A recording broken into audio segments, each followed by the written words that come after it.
Hello, everybody, and welcome back. I hope you're all safe and well out there in the storm. And it's an ideal night to do a sighting account. So tonight we go to Derbyshire. And one of my favourite channels on YouTube is the wonderful Fireside Tales by D.L. Sousa. And I was delighted years ago when he added an account of the capture of a wild man in Bakewell, Derbyshire. The video speaks for itself, as do all of his others.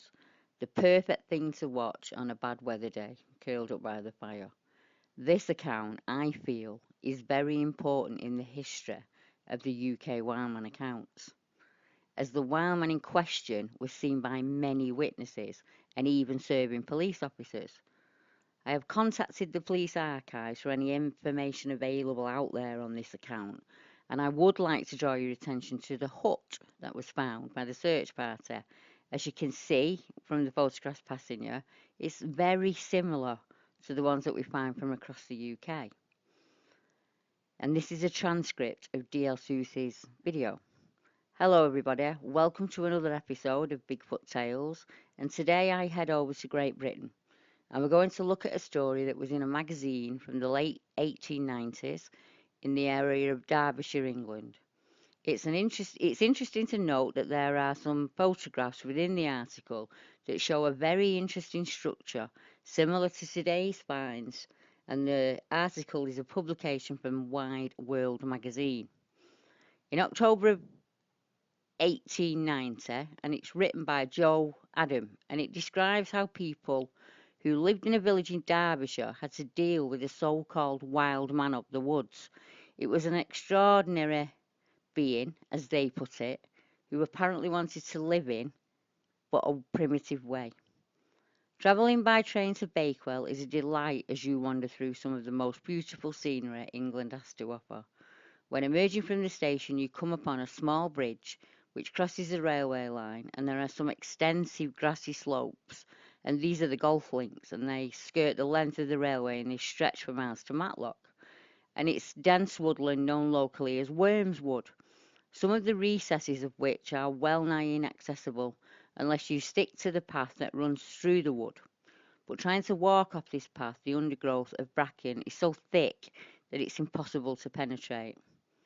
There are several old stone quarries in the woods, and where the ground is comparatively clear, it is much broken up by boulders.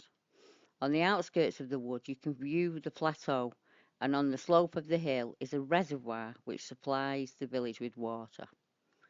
Now, in the Victorian era, on a certain calm, balmy spring evenings on a Friday, some certain young ladies were enjoying the delights of golf on the Bakewell links.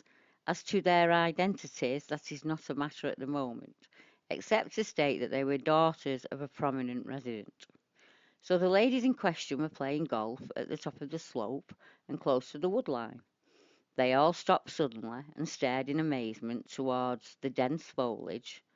Then they all screamed in alarm and turned about and ran as fast as they could down the slope.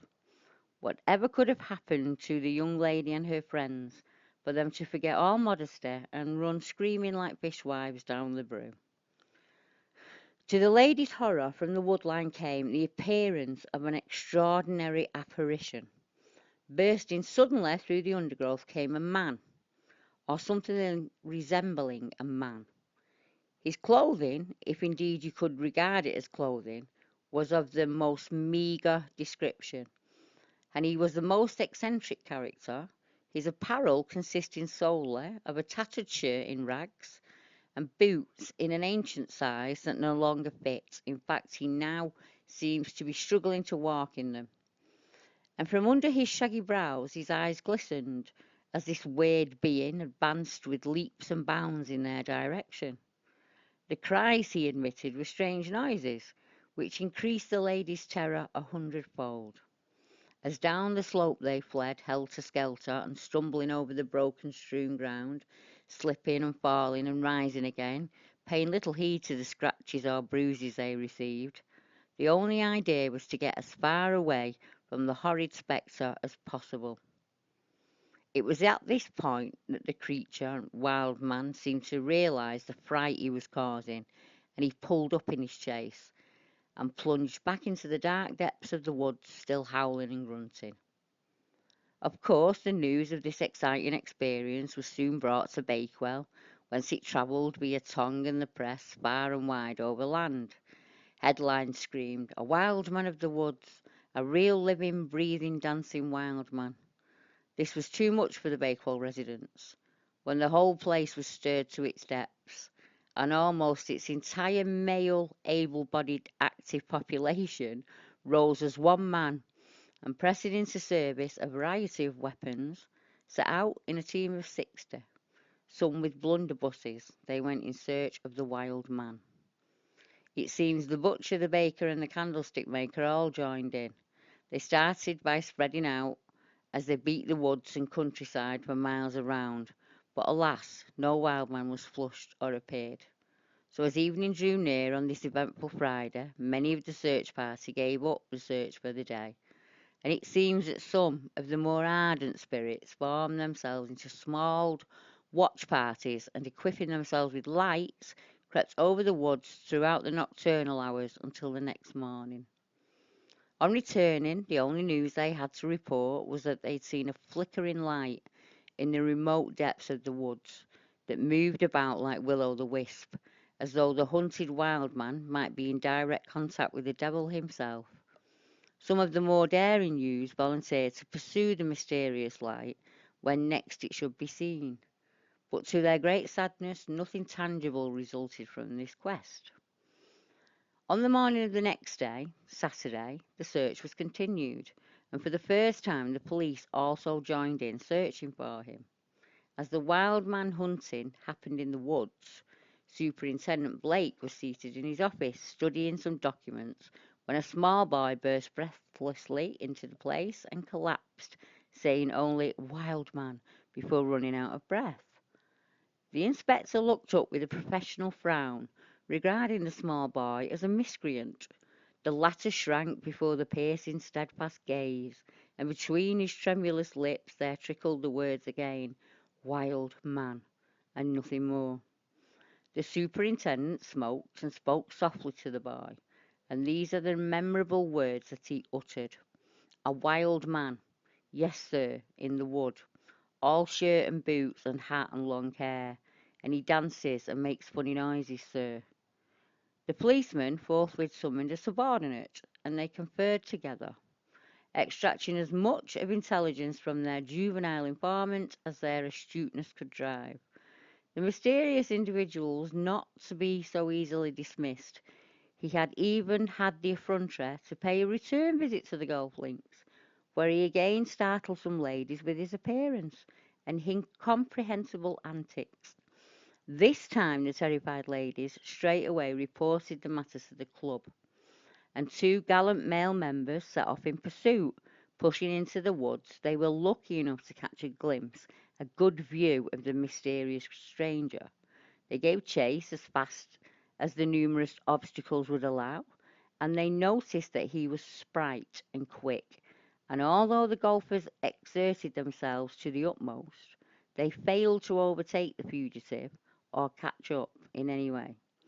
As he scaled precipitous slopes with almost superhuman speed and scouring the undergrowth with ease, he climbed trees and swung himself from branch to branch and from tree to tree with the agility of a monkey, while his pursuers looked on amazed at this creature with his tangled masses of hair, clambering swiftly through the almost impenetrable recesses of the wood.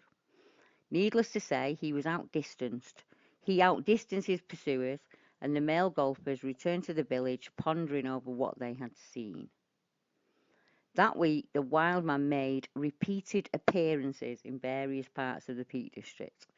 For instance, one man saw him indulging in a siesta on the banks of the River Wye. If he noticed he was being perceived, however, he would retreat to the friendly seclusion of the wood, and he was seen once again by a tradesman of Bakewell, who surprised the strange creature enjoying a dip in the water. But again the wild man betrayed the excess of modesty, which always seemed to prompt him to seek safe asylum among the foliage. It's very clear this was no ordinary tramp, as he exhibited on various occasions a strong predilection for water until a local farmer discovered him taking his ablutions in the reservoir, which supplied the village with water. The town then concluded the level of cleanliness had gone too far, and at night his flickering lights could be discerned on the highest point. A fire, maybe, is kindled by the wild man for his personal comfort. The police thoroughly searched the woods as far as they could and kept a watch during the night hours, and were eventually rewarded by the discovery of a crude hut structure, which was found with the cold ashes of a fire within it. The shanty was constructed of the branches of trees and bracken, which grows in great profusion to these parts, and was sheltered from the wind by a wall of stones. Was it a misdirection that the light had been seen moving around in the woods? But since then, fires had been noticed much further in the wood, indicating that the wild man had shifted his quarters to the thickest parts. The most rigid search, however, failed to locate either the man or his camp after that first week, so in spite of everything, the wild man was never captured. I mean, the story suggests that we are not dealing with a simple human being, but a true wild man, said Mr. Sousa. But let's get into the biggest reason he believed that this could be a Bigfoot type creature, or as they say in England, a wild man. It was the structure or the hut that caught his attention when he was looking through the old papers, because there is a photograph of the hut, and if you look at it and take a good look at it, according to Mr. Sousa, it looks an awful lot like a lot of the Bigfoot structures that we see today. So I'm going to leave it to you, he says. Is it possible this is a simple joke?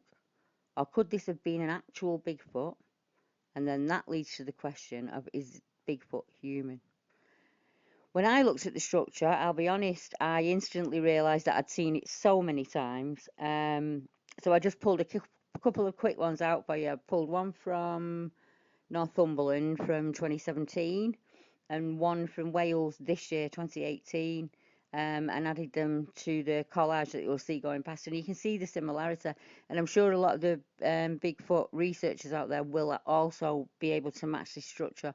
And if you can, could you send me your photographs in, and I'll put them all together in an album, because I think it's something that we need to keep an eye on. But that is a wonderful account of a wild man. I don't think that was a tramp. I don't think a tramp could, climb precipitate cliffs and swing through trees like a monkey and all the things that he said.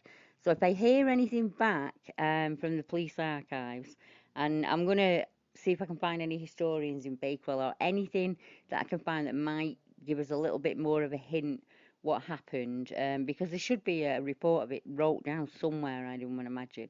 It happened very close to Chatsworth House as well. So I'm thinking that I might get in touch with them just to see if it's been noted in any of their journals or anything like that, because there is an extensive journal collection there. So if I hear anything more back, I will definitely get back to you. But until next time, stay warm and we'll weather the storms together. Good night.